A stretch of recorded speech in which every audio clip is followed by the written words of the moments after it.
बिल्कुल सही कहा आपने कि स्टॉक कोशिश कर रहा है नीचे जाने की, और कहीं ना कहीं एफएमसीजी प्ले में बेस्ट प्ले हिंदुस्तान लीवर है। तो इसको ध्यान में रखते हुए एक ट्रेडिंग की जो जोन है वो मुझे लगता है 1960 1980 के आसपास एक बहुत अच्छा सपोर्ट आपको देखने को मिलेगा वीकली चार्ट पर, शैल जी। और ये हमने देखा पहले भी, जब ये जनवरी में एक बार फिसला था तो उन्हीं लेवल्स के आसपास से एक अच्छी खासी तेजी 1950 से शुरू होकर करीब करीब 2600 तक आई। तो मेरे हिसाब से जो एक स्ट्रॉन्ग सपोर्ट जोन है वो 1950 1960 के आसपास है। वहां पर अगर से आप एक बार खरीदारी करते हैं तो एक ट्रेडिंग बाउंस इस स्टॉक में देखने को मिल सकता है।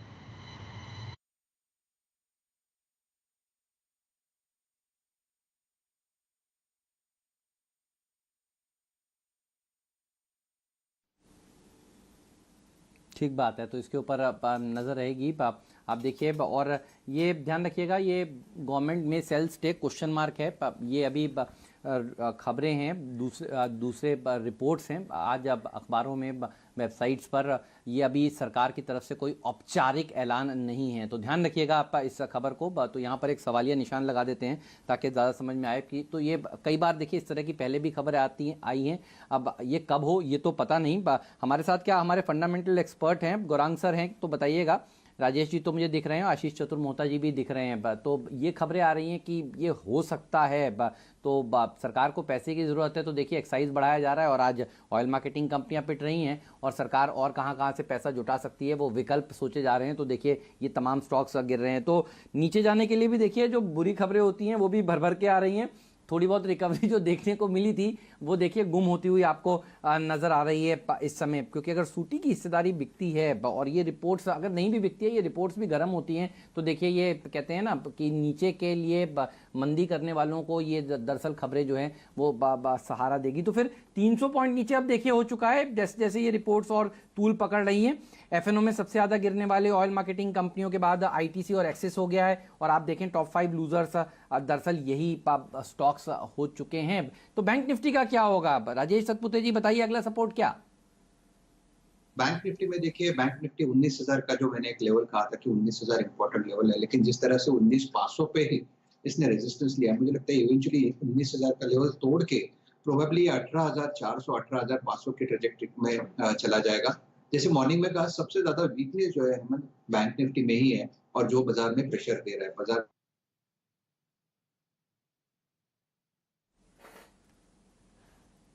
ठीक बात है, तो देखिए बैंक निफ्टी प्रेशर दे रहा है इस समय पर, और ये तमाम स्टॉक्स हैं जो गिरते जा रहे हैं। और अब 9100 को हम होल्ड करेंगे नहीं होल्ड करेंगे, ये एक सवाल है। तो देखिए ये वो इस तरह की नेगेटिव खबर अगर आएंगी तो फिर ये प्रेशर पैदा करेंगी साफ तौर पर। एक्सेस में और इसमें आईटीसी में देखिए सरकार की हिस्सेदारी है, एक्सिस में करीब करीब 7.5% और आईटीसी में 4.69% की सूटी की। और देखना होगा कि अब सरकार की तरफ से इसके ऊपर क्या स्पष्टीकरण आता है। लेकिन ये रिपोर्ट्स जो हैं देखिए ये जो चल रही हैं इसके चलते थोड़ा सा प्रेशर देखने को मिल रहा है। लेकिन ऑयल मार्केटिंग कंपनियों में क्या करें, ये तो साफ हो चुका है क्योंकि यहाँ पर देखिए इनको फायदा नहीं होगा। और मूडी ने अपना बयान भी दे दिया है कि जी ये तो इनके वर्किंग कैपिटल को थोड़ा सा हैम्पर करेगा। जितनी गिरावट होती हो चुकी या और फिसलेंगे? बताइए आशीष जी, कैसे देखते हैं एचपी बीपी आईओसी में आज की गिरावट को?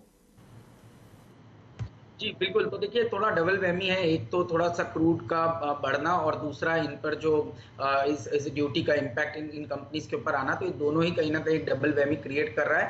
और पिछले करीब 3-4 हफ्तों से स्टॉक कंसोलिडेट हो रहा था, और आज एक गैप डाउन हुआ है। तो गैप डाउन होने में कहीं ना कहीं दबाव की स्थिति बन जाती है, क्योंकि ओपन इंटरेस्ट भी आज शॉर्ट साइड पे डेवलप हुआ है। तो मेरे हिसाब से थोड़ा सा लॉन्ग से तो दूर रही है। अब रही बात शॉर्ट की, तो जो आप शॉर्ट कैरी कर रहे हैं उसमें 330 का ट्रेलिंग स्टॉप लॉस लगाइए। चांसेस है कि ये स्टॉक एक बार 310 308 की जो डाउन साइड जोन है उसको छूने की कोशिश कर सकते हैं।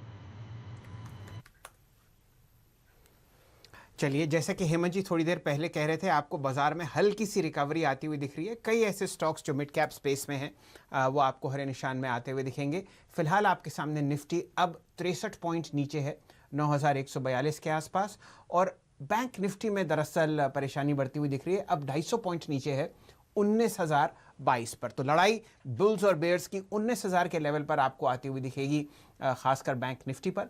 और लगभग 9,150 के आसपास आपको ट्रेड होता हुआ दिखेगा निफ्टी पर, जो कि एक अच्छा लेवल आपको आता हुआ दिख रहा है। कौन से ऐसे स्टॉक्स हैं यहाँ पर जो आप ठीक ठाक तरीके से पहले आधे घंटे में आपको सेटल होते हुए दिख रहे हैं। नतीजों के बाद SBI लाइफ इंश्योरेंस में आपको ऊपर की तरफ मूवमेंट आता हुआ दिखेगा। 727 रुपये 60 पैसे चल रहा है स्टॉक, और प्राइवेट इंश्योरर्स में आज आपको एक अच्छा मूवमेंट आता हुआ दिख रहा है। तो 727.85 आपके सामने। आशीष जी बताइए किस हिसाब से आप इस स्टॉक को देखते हैं? नतीजे ठीक ठाक थे, जितनी परेशानी की उम्मीद थी कम से कम उतनी तो नहीं आई, लेकिन इस नेगेटिव ट्रेंड में आपको SBI लाइफ 2% ऊपर दिख रहा है 728.75। बिल्कुल विशाल जी, बहुत ही अच्छा कंसोलिडेशन वीकली चार्ट्स पर इस स्टॉक में हुआ है, और मुझे लगता है कि जो ये पैटर्न बन रहा है उसमें 790 से 800 रुपए की एक शॉर्ट टर्म अपसाइड आपको देखने को मिल सकती है। बेस जो है वो 700 रुपए पे बन चुका है, तो रिस्क रिवॉर्ड अभी काफी अच्छा फेवरेबल बना हुआ है, क्योंकि अभी तक कंसोलिडेशन जो था वो कंटिन्यू था, और आज ही हम देख रहे हैं कि प्राइस एक्शन इस स्टॉक में शुरू हुआ है। तो डेफिनेटली मेरे हिसाब से इस स्टॉक के अंदर बाय पोजीशन बनानी चाहिए, 700 रुपए का स्टॉप रखना चाहिए, और 800 रुपए के लक्ष्य बहुत ही जल्द इस स्टॉक में देखने को मिल सकते हैं। जी, आपने SBI लाइफ में जो मूवमेंट आता हुआ देखा है, ये बहुत दिनों बाद आया है, काफ़ी ज़बरदस्त पिटाई के बाद अब स्टॉक साइडवेज चला पिछले 2-1 हफ्ते में, और नतीजों के बाद आप देखिए लगभग 732 का प्राइस आपके सामने आता हुआ, और ये जो आप मोस्ट रीसेंट हाई देख रहे हैं वो है लगभग 748। तो अगर उस तरफ की तरफ ये अग्रसर है तो आप देखिए यहाँ पे अच्छा मूवमेंट आएगा। वॉल्यूम आपके साथ ऑलरेडी लगभग 6.5 लाख शेयर आ चुका है, और 20 दिन का एवरेज है लगभग 14 लाख शेयर। तो ये देखिए बहुत अच्छा प्राइस मूवमेंट। दिन के उच्चतम स्तर पर सिर्फ और सिर्फ एक ही स्टॉक है, रिलायंस इंडस्ट्रीज, फिलहाल आपके सामने 1478 पर। इस पर काफ़ी बात हो चुकी है, लेकिन सिर्फ प्राइस ही मार्क किया जा रहा है, और मिड कैप स्टॉक्स खासकर IT स्पेस में आपको शानदार रैली होती हुई दिखेगी। प्रदीप जी। बिल्कुल, और देखिए एक्सिस बैंक पे आप लोग काफी देर से बात कर रहे हैं। कल आखिरी सौदा में ये एक STBT कॉल के तौर पे हम लोगों ने दिया था, और वहां पर आपने आज 5% तक की कमाई शुरुआत में होते हुए देख ली। आशीष, इस पे आप बुक करेंगे, पार्शियली बुक करेंगे या ट्रेल करेंगे एक्सिस बैंक? क्योंकि एक के बाद एक सपोर्ट तो देखिए ये तोड़ता जा रहा है, और दूसरे बैंकिंग स्टॉक्स का भी कमोबेश यही हाल है, उस पर मैं आता हूं। जी, तो देखिए सबसे वीक जो स्ट्रक्चर है, सेटअप है, वो एक्सिस बैंक का ही है, और वीकली चार्ट्स पर इसने एक बहुत अहम सपोर्ट 390 के नीचे ब्रेक किया है। तो मेरे हिसाब से देखिए प्रॉफिट तो बिल्कुल बन सकता है, बट अगर से ट्रेंड की बात करें तो ट्रेंड डेफिनेटली वीक है, और अगर से आप पोजीशन कैरी करें तो 380 का एक ट्रेलिंग स्टॉप लॉस लगाना चाहिए। डाउन साइड में पोटेंशियल है इस स्टॉक का 345-350 की एक डाउन साइड को छूने का। तो अगर से कहीं बाजार में कोई एक वीक शॉर्ट कैंडिडेट है तो वो इस समय मुझे लगता है एक्सिस बैंक में नजर आता है। बिल्कुल सही कह रहे हैं, तो एक्सिस बैंक पर नजर आते हैं। और अगर आप देखें तो PVR का स्टॉक लाइए डायरेक्टर साहब, और दूसरी तरफ रखिए यूनाइटेड स्पिरिट्स का स्टॉक का। ये जो कंजम्पशन वाले जो फेवरेट्स थे, देखिए ये दोनों ही पिट रहे हैं, और आज बहुत ही इंपॉर्टेंट दिन इसलिए भी है क्योंकि आप देखेंगे कि थोड़ी देर में उत्तर प्रदेश की सरकार कोरोना टैक्स लगा सकती है। ये खबरें देखिए सब तरफ आ रही हैं। अब ये टैक्स कितना लगेगा, ये सबके जहन में सवाल है। 30 से 40% कोरोना टैक्स अगर लगता है, जिसकी चर्चा चल रही है, तो ये लिकर कंपनियों के लिए और मुश्किल पैदा कर देगा। और हम परसों से कह रहे थे यूनाइटेड स्पिरिट्स, यूनाइटेड ब्रूवरीज को आप छोड़ दीजिए, इस समय ये बहुत जोर से गिरेंगे। तो कल गिरने के बाद देखिए आज फिर से यूनाइटेड स्पिरिट्स इस समय करीब 2% नीचे है, और 30 से 40% का टैक्स किसी ने 2 दिन पहले तेजी करते समय सोचा नहीं था। सब लोग ये सोच रहे थे साहब कि लाइन लग के लोग खरीदेंगे। देखिए तो यूनाइटेड स्पिरिट्स गिर रहा है। अच्छा, PVR के लिए तो कोई अच्छी बात है ही नहीं यहाँ पर, ये तो फिसलता ही जा रहा है। ये कंजम्पशन वाले स्टॉक्स के ऊपर राय दीजिए राजेश सतपुते जी। यूनाइटेड स्पिरिट्स आज के दिन अगला सपोर्ट लेवल क्या है, और PVR के लिए अगला लेवल क्या नजर आ रहा है? क्योंकि सबसे आखिरी में अगर कोई चीज खुलेगी तो सिनेमा घर खुलेंगे। एंटरटेनमेंट के बारे में किसी के दिमाग में कोई इस समय शक शुबा नहीं है कि ये पहले खुलने वाले हैं। और देखिए रोज PVR फिसलता है, रोज। अब आप देखिए 2 दिन से 3 दिन से यूनाइटेड स्पिरिट्स भी फिसल रहा है। बताइए कौन से लेवल्स हैं दोनों के लिए इंपॉर्टेंट? यूनाइटेड स्पिरिट्स यानी फ्यूचर्स एंड ऑप्शंस में अगर आप देखो तो उसका नाम है मैकडोवेल्स। देखिए मैकडोवेल्स का जो यूनाइटेड स्पिरिट्स का जो इम्पोर्टेंट सपोर्ट था वो था 500 पे। कल भी इस पे बात हुई थी जहाँ पे सबसे ज्यादा पुट राइटर खड़े थे, और कल जैसे आपने ठीक कहा था कि इसमें सीरियस ब्रेकडाउन होगा, और वो ब्रेकडाउन हुआ भी। और ये जो 500 का जो लेवल है यही अभी स्टॉप लॉस होगा।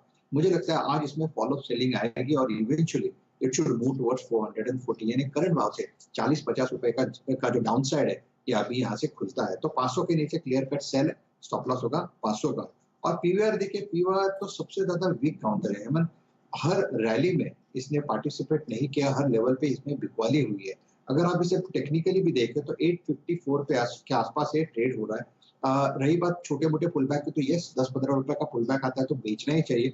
इवेंचुअली मुझे लगता है हेमंत ये करीबन 700 750 तक का यहाँ पे फॉल होगा। हेमंत इसके साथ हम इस सेक्टर की बात कर रहे हैं, एक चीज मैं और जोड़ना चाहूंगा। जो ब्रेकडाउन देखा है हम लोगों ने वो है टाइटन में। टाइटन 865 के आसपास ट्रेड हो रहा है, स्टॉप लॉस होगा मेरा 885 पोजिशनली। और मुझे लगता है हेमंत इसमें भी ब्रेकडाउन होगा, और जिस तरह से पैटर्न है 800 का टारगेट दिखता है। जी बहुत सही आपने स्टॉक पकड़ा सतपुते साहब। मैं टाइटन पर ही आ रहा था। लगातार तीसरे दिन आप इसमें बिकवाली का दौर देख रहे हैं और कहानी यही है, जो लॉकडाउन आपको एक्सटेंड होता हुआ दिख रहा है। पिछला महीना और इस महीना मेरे ख्याल से टाइटन बिल्कुल शून्य के बराबर सेल्स क्लॉक करेगा और गोल्ड प्राइसेस ऑलरेडी बहुत ज़बरदस्त रिकॉर्ड हाइस पर आपको दिख रहे हैं। ऐसे समय में जब तनख्वाहों पर और नॉर्मल बिजनेस पर आपको एक प्रश्न चिन्ह दिख रहा है, तो ये एस्पिरेशनल परचेजेस आपको टाइटन पर बहुत कम होती हुई दिखेंगी। तो इनके ऊपर एक शायद, जैसे कि आप प्रदीप जी और हेमंत जी बात कर रहे थे पीवीआर के बारे में, वैसे ही आपको एक परेशानी टाइटन के फ्यूचर्स पर भी आती हुई दिखेगी कि यहाँ पर आपको बिकवाली बढ़ती हुई दिखे। और शानदार तरीके से आपने सतपुते साहब एक बहुत ज़बरदस्त बाइक सेल कॉल दिया है। एक स्टॉक जो बहुत अच्छी तरीके से बढ़ रहा है पिछले 5 दिन से, वो है भारती एयरटेल। दिन के उच्चतम स्तर पर आपको एक हरा निशान दिखेगा 542 रुपए के आसपास। इस पर राय दीजिए आप अपनी सतपुते साहब, किस हिसाब से आपको चार्ट्स पर ये शेयर दिखता है? फिलहाल इसमें जो रिकॉर्ड हाई है वो है लगभग 568 रुपए, लेकिन शानदार वॉल्यूम और बेहतरीन प्राइस एक्शन भारती एयरटेल पर आपके साथ। शैल जी बढ़िया पिक है। भारतीय एक अच्छा कॉन्ट्राबेट होता है इन मार्केट लाइक दिस। इसका जो टेक्निकल ब्रेकआउट लेवल था, जो स्विंग का रेजिस्टेंस था, वो था 535 पे। 535 का ही स्टॉप लॉस होगा। करंटली ये 542 पे ट्रेड हो रहा है, तो 7 रुपए के स्टॉप लॉस के साथ ट्रेड करें।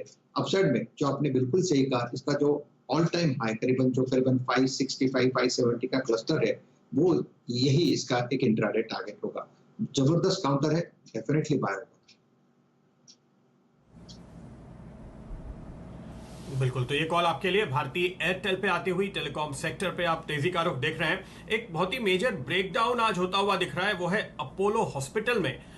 इस चार्ट पे अगर सातपुते जी नजर डालिए, करीबन 2 हफ्ते के कंसोलिडेशन के बाद अब ये ब्रेकडाउन हुआ है। तो जो 50% की नीचे से रैली आई थी, 1050 वाला 1500 हुआ, क्या अब आप उसका रिवर्सल देख रहे हैं? क्या ट्रेड देखते हैं इस पे?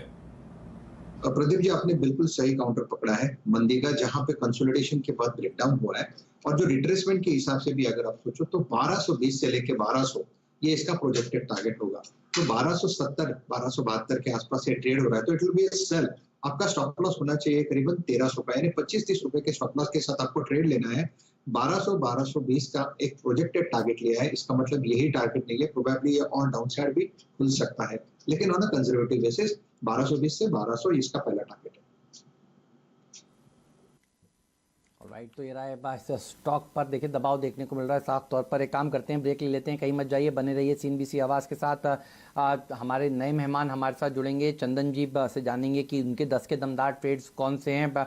आशीष जी बहुत बहुत शुक्रिया, राजेश जी आपका भी धन्यवाद हमारे साथ जुड़ने के लिए और अपनी राय शेयरों पर और बाजार पर देने के लिए। चलिए, और मैं पेश करेंगे 10 के दमदार ट्रेड। नीरज भी हमारे साथ जुड़ेंगे जो बताएंगे नया खिलाड़ी। और आप देखिए एक एक खिलाड़ी हम जोड़ते हैं, 10 बजे ठीक बताएंगे आज कौन से स्टॉक्स पर नजर है। कोटक सिक्योरिटीज के श्रीकांत चौहान से भी जानेंगे कि उनके 10 के दमदार ट्रेड्स इस समय कौन से निकल कर आ रहे हैं।